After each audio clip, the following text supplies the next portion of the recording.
Les chrétiens ont établi leur propre médecin. Ils vont quitter un premier culte à 10 heures. Ils sont à un deuxième culte, le culte de la délivrance. Le culte de la délivrance. Ils vont dans le culte de la prospérité. Ils quittent le culte de la prospérité. Ils vont aller dans le culte de la louange et de l'adoration. Après avoir quitté le culte de la louange et de l'adoration, ils vont aller à toutes sortes de cultes. Mais ils transportent leur souffrance de médecin en médecin. Rien ne s'améliore. Oui. Les médecins ont fait de leur mieux. C'est des hommes excellents. On a dit le sang. On n'invente pas le sang. Le sang, de façon mystérieuse, c'est que la vie est dans le sang. Aucune machine, en regardant le sang de l'homme, peut découvrir la vie là-dedans. Mais pourtant, la vie est dans le sang. Aucune machine ne peut découvrir cette vie-là. Ça, c'est le mystère de Dieu.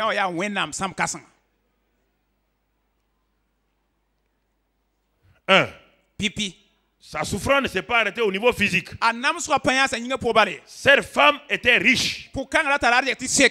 C'est pourquoi elle a pu visiter plusieurs médecins. Est-ce que c'est gratuit, les médecins? Donc, elle avait beaucoup d'argent. Et qu'est-ce que la Bible dit maintenant?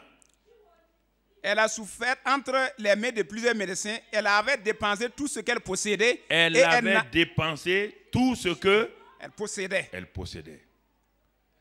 Donc, premier élément, la connaissance scientifique que le monde a aujourd'hui. Les médecins spécialistes sont au chevet du monde, sont au chevet de nos familles, de tout. Mais ils n'arrivaient rien à faire. Et il est dit ici, elle a dépensé tout ce qu'elle avait.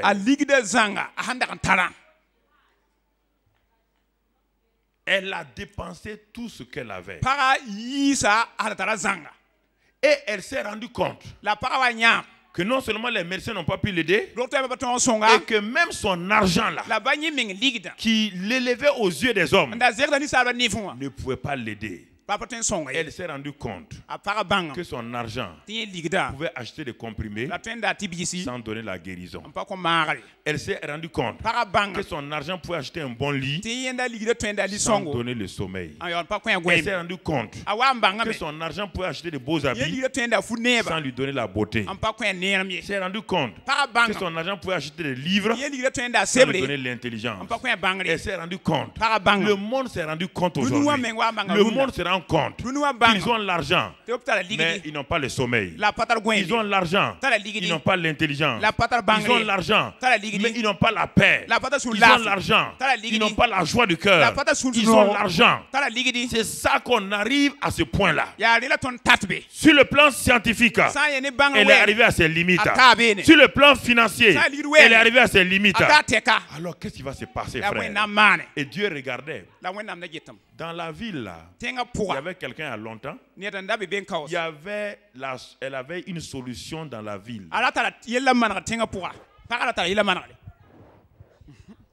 Pendant qu'elle souffrait 12 ans là, Dieu n'était pas là. Dieu n'était pas là. Parfois les chrétiens souffrent à cause de leur ignorance. Premier élément. Troisième chose, après avoir souffert, dépensé tout, et elle n'avait éprouvé aucun soulagement.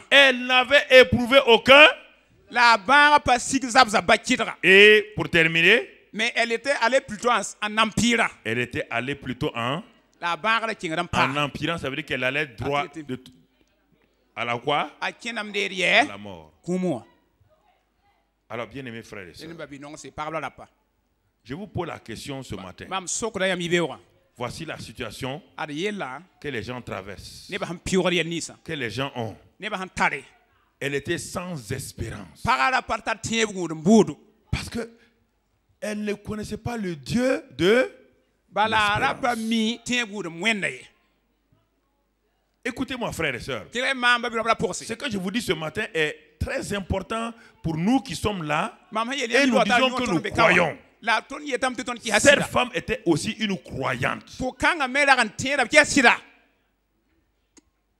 C'est une Israélite. Et tout Israël est croyant.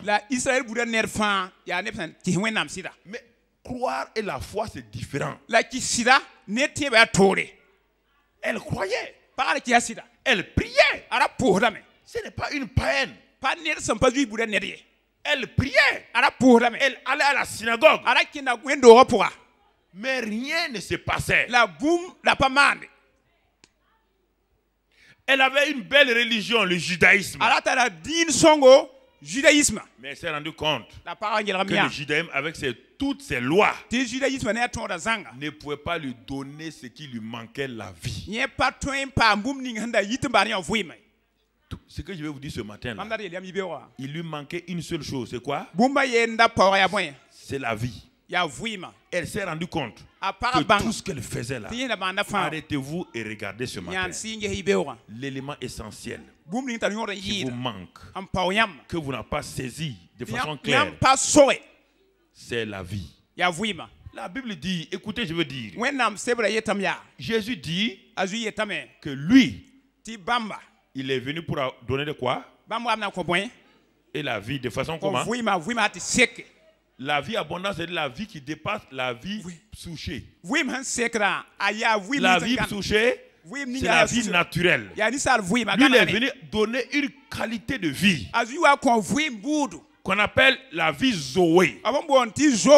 La vie qui est la nature divine.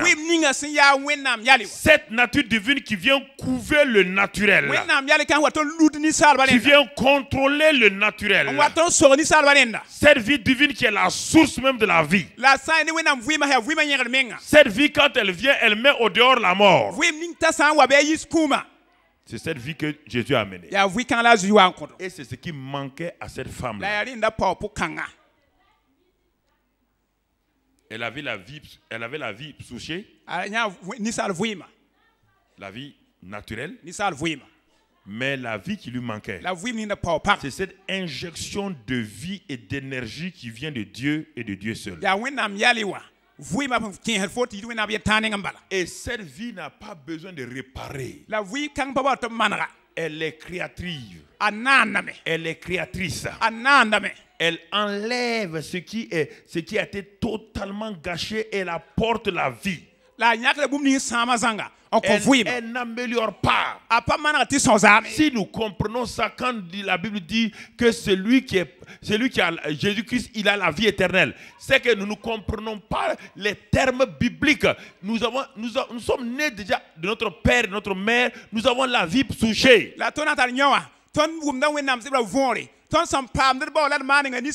Mais cette vie-là, comme nous l'avons vu tout à l'heure, elle est limitée. Elle opère dans l'intellectuel.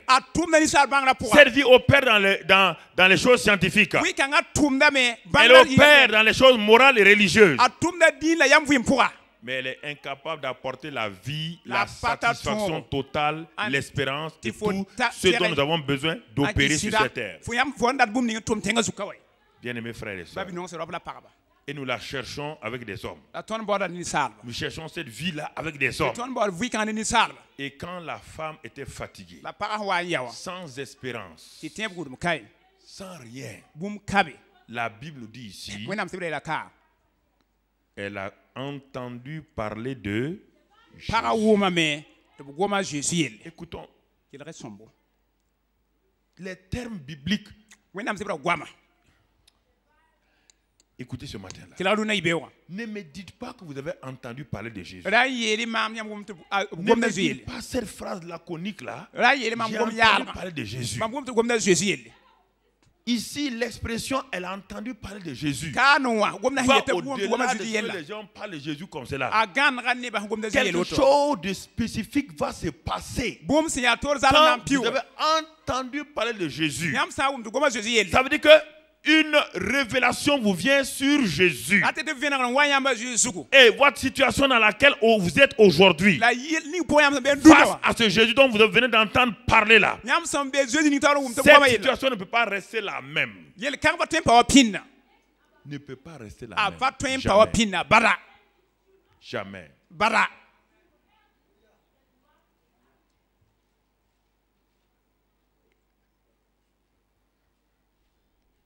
Je veux que ça rentre bien. Daranta kinsoma. En français, c'est dit laconiquement, elle a entendu parler de Jésus. Oui, Enfin, oui, j'ai entendu, comme les gens disent, ouais, j'ai entendu parler de Karambili, il a voilà, c'est pas ça qu'on dit ici. Le grec, là, c'est pas de ça qu'on parle. On a entendu parler de quelqu'un comme ça, là. Non, non, non, ça. Depuis longtemps, elle entendait le nom de Jésus. Vous entendez? Maintenant, qu'elle a le dos contre le mur, qu'elle est bloquée, elle va faire quoi? Elle va prêter attention. Parce que vous arrivez à vous débrouiller avec vos petites escroqueries, vous continuez à vivre comme ça. Je vous dis la vérité. Vous arrivez à vous en sortir. On veut vous attraper, vous sortez là. Un jour viendra, vous serez le dos contre le mur. C'est la mort, c'est la vie. Si vous ne réagissez pas, c'est fini pour vous.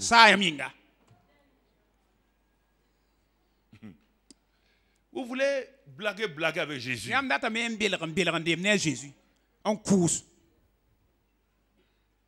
Puisqu'elle est partie chez plusieurs médecins. Chez plusieurs médecins. Alors que Jésus était là. Oui ou non? Sa solution c'était chez qui? Non, sa solution c'était chez qui? Mais elle cherchait la solution où?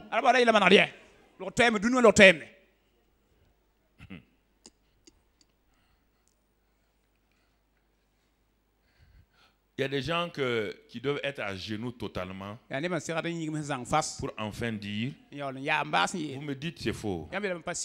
Un homme qui adorait Dieu. Un homme que Dieu a présenté à Satan comme son ami. Il s'appelle Job. Vous entendez? C'était un homme qui craignait Dieu. Mais ce n'était pas réel. Mais pourtant Dieu l'a présenté. Dieu est comme ça. Quand il vous présente là, faites attention.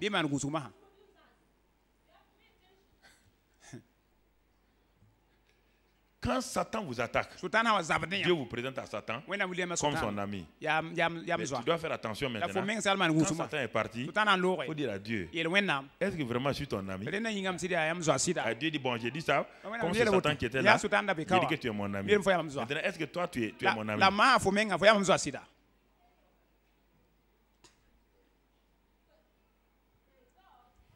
Tu es mon ami? Dieu nous défend contre Satan. Mais ça ne veut pas dire que ce que nous faisons là, Dieu l'approuve. Ok. Ah oui, oui. Mais Dieu m'a... Il y a eu un accident de car là. Tout le monde a eu les bras carrés sauf moi. Ça veut dire quoi? La conclusion que tu tires là, c'est quoi? C'est ça. Quelle est la conclusion que tu tires? Ok. Job. Dieu a dit à Satan. Il dit, tu as vu mon serviteur Job là? Il me craint. Il n'y a pas un homme comme lui sur la terre. C'est normal? Parmi les médiocres de la terre, si tu es passable, est-ce que tu as un semblable? Dans une classe, quand tous les élèves ont 8 de moyenne, 7 de moyenne, toi tu as 9,99, tu es spécial, non? Mais est-ce que tu es admis? Tu as 10? Mais parmi les médiocres là, tu es le meilleur des médiocres. Tu n'es que le meilleur des médiocres. C'est ça. Dieu l'a présenté. Dieu dit oui. Mais parmi les gens de la terre là, c'est le meilleur que j'ai trouvé comme ça. C'est le meilleur que j'ai trouvé. Jusqu'au jour, Satan a dit, bon, ton ami là, laisse-moi, je vais l'éprouver un peu. Je laisse moi, je vais. Donne-moi la permission. Donne-moi la permission. Dieu a dit tu ne le touches pas. Mais un jour, Satan a trouvé une raison, il a dit à Dieu. Regarde les pensées de Job. Et regarde ses paroles. Ça ne va pas dans sa vie. Ses pensées et ses paroles contredisent totalement ce que toi tu dis. Il dit touche-le, tu verras. Est-ce que Dieu n'est pas au courant? Mais parfois, Satan semble acculer Dieu pour qu'il lâche. Il te lâche pour qu'on voit quelle est ta nature. Qu'est-ce qui se trouve dans tes entrailles? La réalité de ta vie là, va sortir. Dieu dit ok. Il l'a touché. Job dit, ce que je craignais là, c'est ce qui m'arrive. Satan dit, tu as entendu? Il dit, maudit soit le jour où un homme est allé vers sa femme et j'ai été conçu. Satan dit,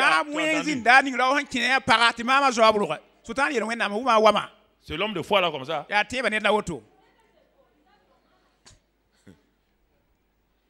Vous entendez? Les épreuves, les souffrances vont révéler qui vous êtes. C'est pourquoi il vaut mieux dans la vie chrétienne passer par les souffrances et les épreuves rapidement que de laisser quand vous serez au milieu là. En ce moment, vous allez avoir des problèmes.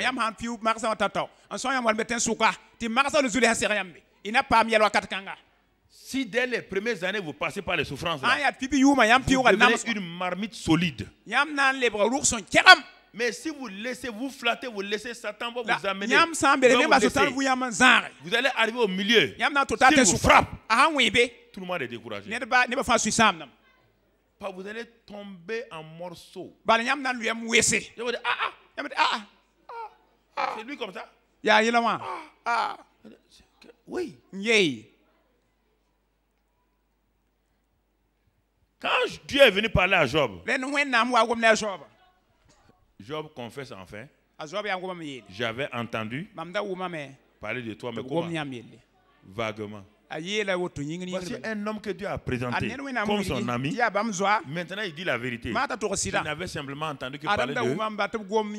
Est-ce qu'il le connaissait? Il connaissait Dieu? Il ne connaissait pas Dieu. Il y a deux manières d'entendre parler de quelqu'un. Les manières simples d'entendre parler de quelqu'un là. Vous entendez son nom à gauche, à droite. Vous n'avez pas une idée exacte de la personne. Et ça vous amène à juger la personne. Ça peut vous amener à condamner la personne. Mais il y a des manières, quand on vous parle de la personne, ça vous amène à faire quoi? À vous lever pour aller voir vous-même, pour aller expérimenter ce qu'on dit de la personne. Et cette femme-là, il y a longtemps, elle a entendu parler de Jésus. Mais maintenant, là, elle dit, quand on a fini, qu'elle allait en s'empirant, elle est arrivée au bout du rouleau. Vous savez, ce texte-là est un texte qui n'est pas chronologique. Le texte de Marc 5 là, ce n'est pas chronologique. Dieu nous révèle des vérités qui ne se suivent pas comme ça.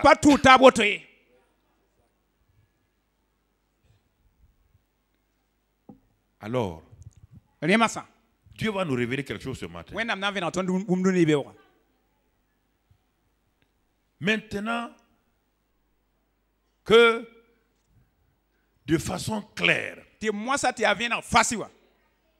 dans le grec, où toute son attention a été portée sur Jésus maintenant. Ce n'est plus des on-dit. Les preuves sont venues s'accumuler. Des gens sûrement sont venus s'asseoir à côté d'elle. On parlait de leur situation. Lui ont apporté la preuve que ce Jésus-là est réel. Elle aussi disait avant, je crois en Dieu, je crois au Messie, mais moi je suis en train de chercher une solution. Maintenant qu'elle n'a plus de solution, Dieu a envoyé des gens. Dieu depuis longtemps voulait toucher cette femme. When nam ko sam bor pour kana Comme sisi. la plupart d'entre vous. Wala yam ne bu. Dieu veut vous toucher When nam data sisi profondément. yam sura pour. Vous le fuyez. Vous le fuyez. Yam jetin. Il va vous trouver quelque part. Abna wa yam te Ne vous en faites pas. La nyari ko. Il va vous mettre dans sa marmite. Izwe sana sa me abna ki sa yam bu ko pour. Ok. Ala mo. Vous serez dans la marmite de Dieu. Yam na dina when nam du ko pour. Et puis mon faut que pim.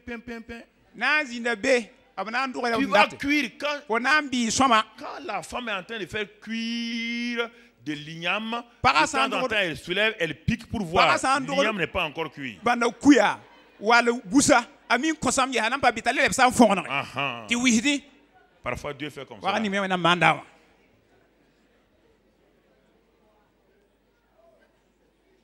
Tu entends? Non pas parce qu'il veut faire comme ça. Parce qu'il voulait t'éviter ces situations, tu n'as pas voulu. Il va t'amener dans la marmite. Ok. Vous mettez mûrir sur l'arbre. Mûrir sur l'arbre, c'est mieux, non? Que de bouillir dans une marmite. Tu es là. Mais c'est ça. Tu es une branche. Tu es sur l'arbre. Dieu veut passer sa vie en toi tous les jours. Dieu veut passer sa vie en toi tous les jours. Tu refuses ça. Tu refuses ça. Dieu ne devient plus un arbre. Il devient un cuisinier. Et à ce moment-là, tu deviens pomme de terre. Tu mets dans la marmite. Tu mets dans la marmite. Sinon Dieu veut qu'on soit un arbre, une branche là. Elle est liée à l'arbre. C'est pour faire quoi? Pour porter des fruits. Naturellement. Cette communion-là, c'est naturellement. Naturellement. La branche reste sur l'arbre. Et le manguier passe sa vie. Et la branche porte les fruits. Et tout le monde est content. Mais si on ne veut pas ça, Dieu devient cuisinier. Il faut ça pour un. Frère. Alors, ayant entendu parler de Job, de Jésus, ayant entendu parler de Jésus, on va voir 4 choses qui vont permettre, lorsque malgré le fait que Dieu a voulu nous parler, on n'a pas voulu, et même quand on est dans une situation difficile, comme Job est sorti de cette situation, nous aussi on peut sortir de la situation. Amen. Oui. Job a tout perdu, mais il retrouva tout. David avait tout perdu, il retrouva tout. Alors frères et sœurs, nous ne devons pas perdre. Dieu ne nous a pas créés pour perdre. Mais si nous perdons, nous pouvons tout retrouver. Amen. Alléluia. Amen. Comment la femme là va retrouver sa vie, sa santé?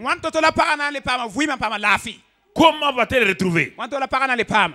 Cette deuxième partie est importante. Il y a 4 choses qui sont dans ce passage. Et je vais terminer dans notre passage de David et Goliath. 4 choses. Si vous les assimilez, quelle que soit la situation que vous traversez aujourd'hui, si vous assimilez ces 4 choses-là, vous ne pourrez pas rester dans votre situation de défaite, ni de mort, ni de maladie, ni de pauvreté, ni de rien. Donc, vous voyez, frère, elle a entendu parler de Jésus. Donc, elle a décidé.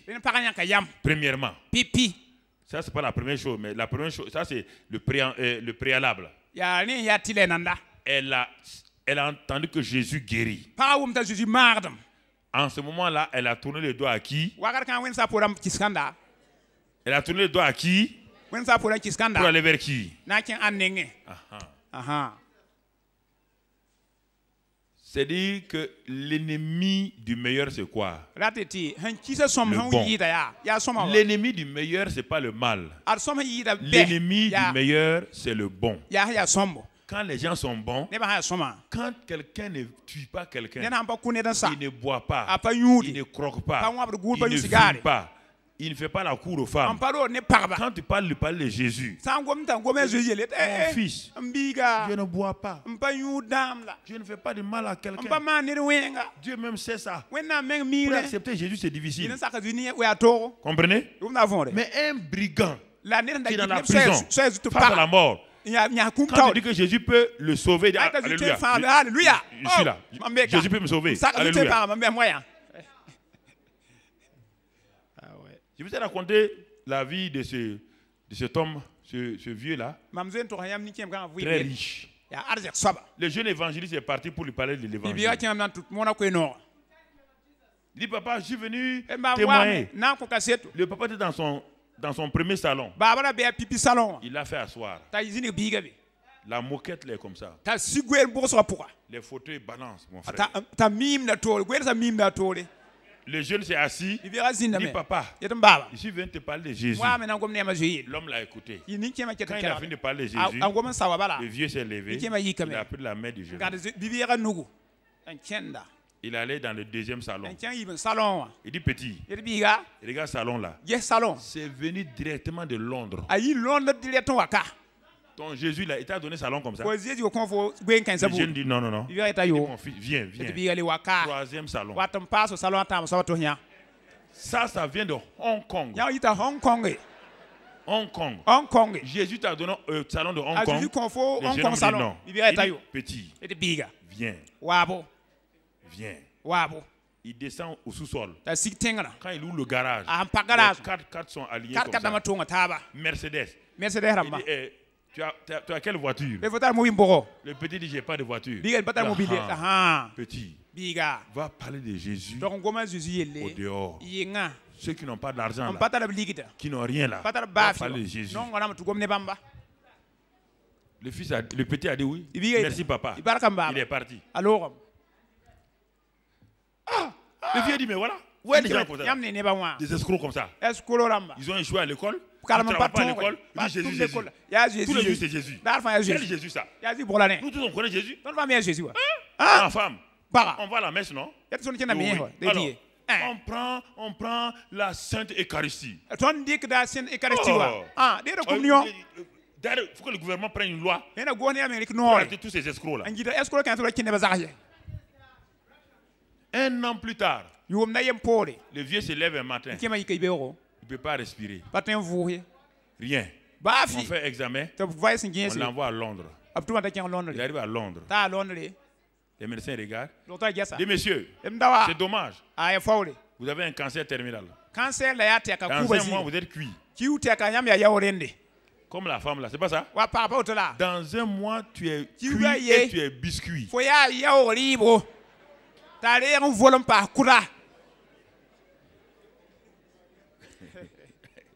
Tu es cuit et biscuit. On le prend dans l'avion, on l'amène. Quand il arrive dans la ville là, il dit mais il dit à ses portiers là, il y a un an, il y a un jeune qui est venu ici. Le gardien dit il ne voit pas très bien. Non, vous devez voir, hein? Il est venu ici. L'enfant que j'ai pris dans ma main pour lui parler là. Ils ont dit l'enfant que tu as dit que est-ce que Jésus a donné une voiture là? Il prie là-bas là, il prie là. Faut l'amener. Faut l'amener. Alléluia. Alléluia. Il avait entendu parler de Jésus. Est-ce qu'il était rentré? Maintenant, il a entendu parler de... Mais comment? En faisant quoi maintenant? Il donne toi à quoi? Tout.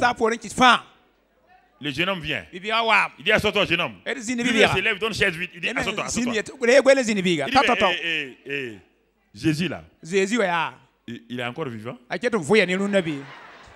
petit dit, oui, il vit. Ah bon. Bon, quand on l'insulte là, est-ce qu'il pardonne comme ça? L'enfant a dit, il est mort pour pardonner. Il dit, mon fils, tu sais, les papas là, j'ai pas compris ce que tu as dit l'autre jour. Sinon, il dit, mais on m'a dit que ça ne va pas, que je dois mourir dans un mois. L'enfant a dit, c'est pas un problème, papa. Il dit, ah bon? C'est pas un problème. C'est à Londres, hein. On m'a dit à Londres. Ici, c'est pas Londres. Ici, c'est le royaume des cieux. C'est pas Londres, c'est le royaume des cieux. Alléluia. Amen. C'est le royaume des cieux. Dans le royaume des cieux, il y a l'amour, la joie, la paix, la guérison, la vie éternelle. Amen. Soyez des ambassadeurs du royaume. Le petit s'est levé. Il dit c'est où? Il dit c'est le foie. Il a posé la main sur le foie. Il a commencé à prier en langue. Il dit au nom de Christ Jésus, c'est fini. Papa, tu es guéri. C'est fini comme ça. Il dit papa, touche.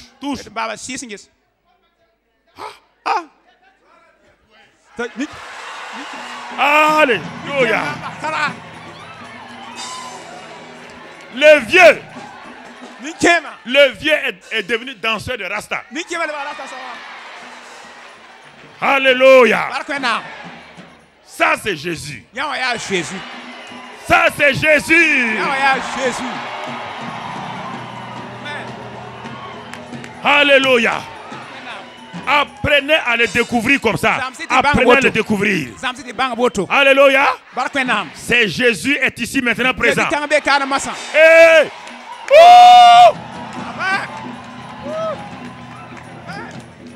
Amen.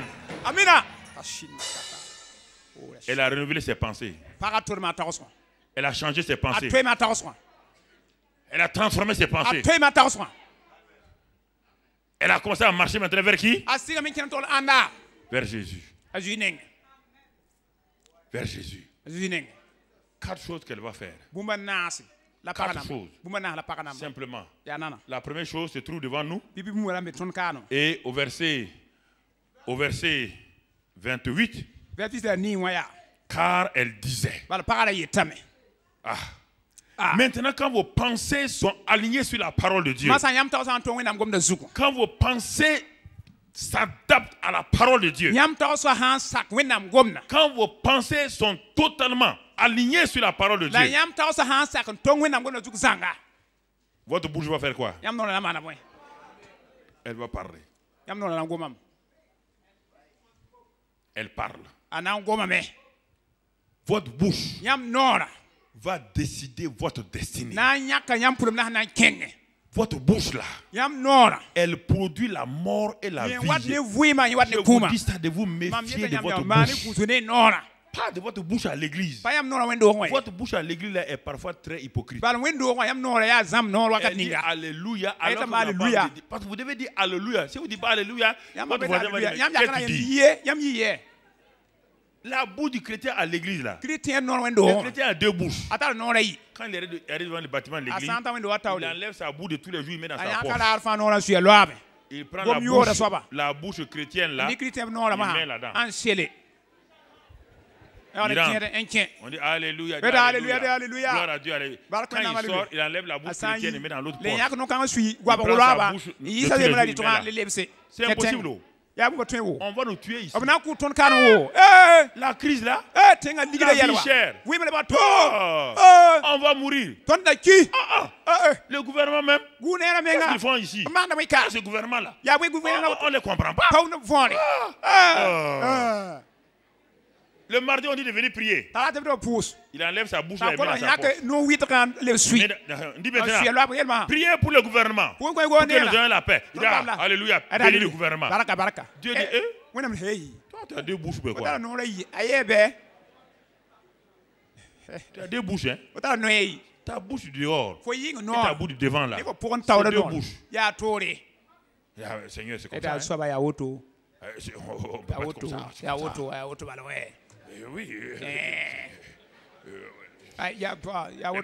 Tout le monde est comme ça.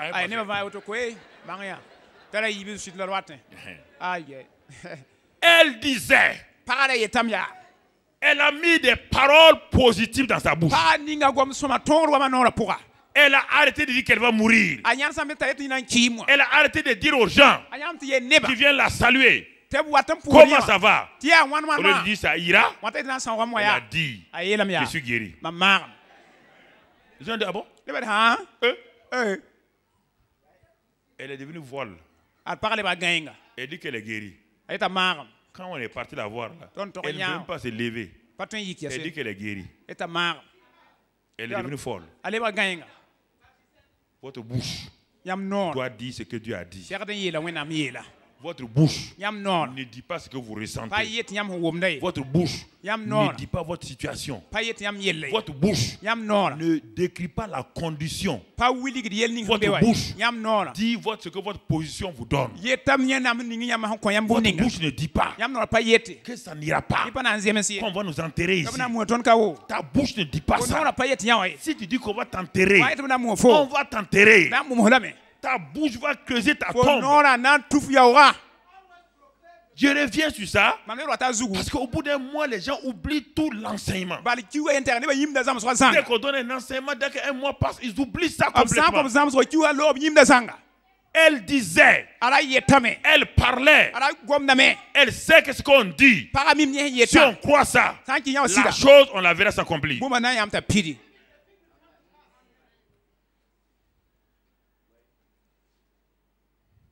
On dit, la semaine dernière, quand j'étais à Paris, je prêchais. À peu près ça, pas le même texte. Dieu a dit que les choses folles. Il dit les folles pour confondre les sages. Il dit les villes pour confondre ceux qui sont dignes. Je prêchais.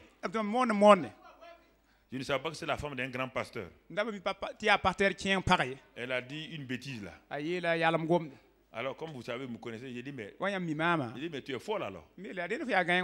Toute la salle a éclaté de rire. Après, on me dit que c'est la femme d'un des plus grands pasteurs de France. J'ai dit, mais si c'est la femme d'un grand pasteur, elle ne sait pas changer sa bouche. Voilà maintenant le problème qu'elle a eu. Devant tout le monde a vu ce qu'elle dit. Parce qu'ils sont habitués à dire Alléluia, Amen à n'importe quoi. J'ai dit une chose qui n'est pas bonne. Il dit, mais donc tu es folle. C'est ça le problème. Faites attention à votre bouche.